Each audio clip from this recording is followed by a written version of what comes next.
Some of the best minds in the world bringing you some of the best knowledge on TRS Clips.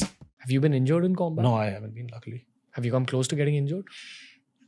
Yeah, nobody wants to get shot. Nobody goes into combat thinking he's going to get shot. But, I've had people getting shot close to me, yes. And as an SF teammate, if I can call you that, is your protocol to go and be the medic in that situation as well? If there is no medic, yes. And certainly. What I understand is in the SF uniform, you'll have a bunch of pockets, and different pockets have different tools, of which one pocket is just your... Yeah, you carry your field dressing. Okay. So that also includes a morphine injection? Or... Well, not in my time. I don't know if they still have a morphine injection, but the morphine injection would ideally be carried by the nursing assistant. Okay.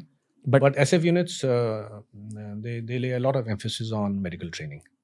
So a troop going out would ideally have a trained medic, and then the rest of the guys would have rudimentary idea of how a gunshot wound has to be addressed. Have you addressed a gunshot wound? I have addressed a gunshot wound, yes. What's your mindset seeing a brother in pain, plus having to go about your... Why?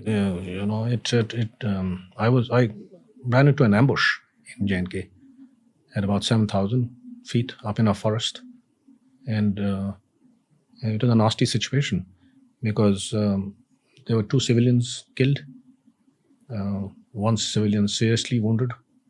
They were cutting wood at 5 a.m, and it was not a disturbed area. It still is not a disturbed area and never was. Entire Pir Panjal, Badarwa in this area. And I had my lead scout, who was a paratrooper, young boy. He had a bullet through his... It hit his AK, which had a butt, ricocheted and went through his forearm here, and another round went through his stomach. And then we had to carry him down from 8,000 feet to the road head on your back after it had rained. And he was in pain. He was sleeping off, and you're trying to keep him awake. And we had nothing, actually.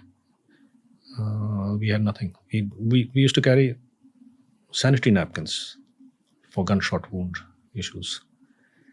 This is, I'm talking the old soldiering. This is the time when they were raising RR units. There was a shortage of equipment.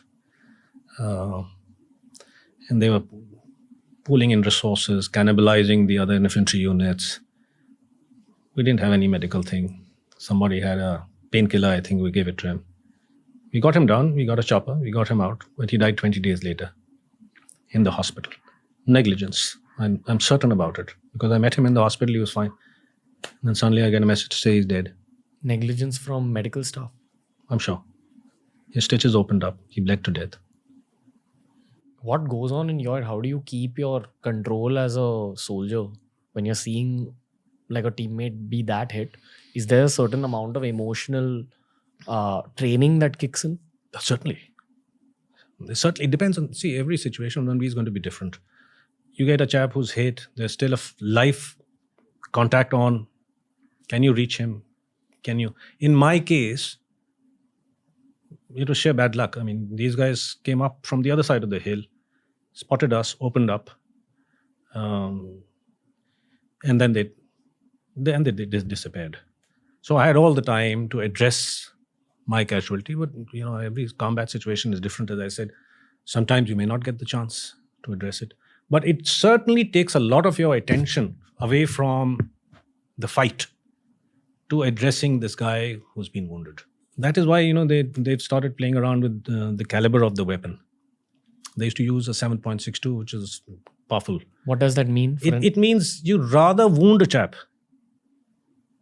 In a conventional war, you rather wound a chap because if you wound him and you have a chap in the battlefield screaming, shouting, A, he's demoralizing the rest of the people. B, you need another 4 guys to pull him, take him back right till the base. Why would you kill a man? Because it's simple then. It's done and dusted and over. It's psychological warfare. Yeah, psychological plus the issue of making sure that the guy has to be pulled back, carried, medically treated, etc., etc. So then you have a 5.56, which will probably injure you, which is a smaller caliber. A shorter bullet. Shorter bullet. Lesser powder in it. so to say.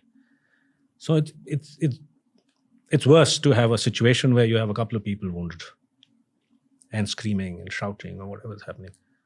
Dead is dead. Party's over. Thanks for watching. Make sure you check out the entire episode and also check out this playlist that we've curated just for you.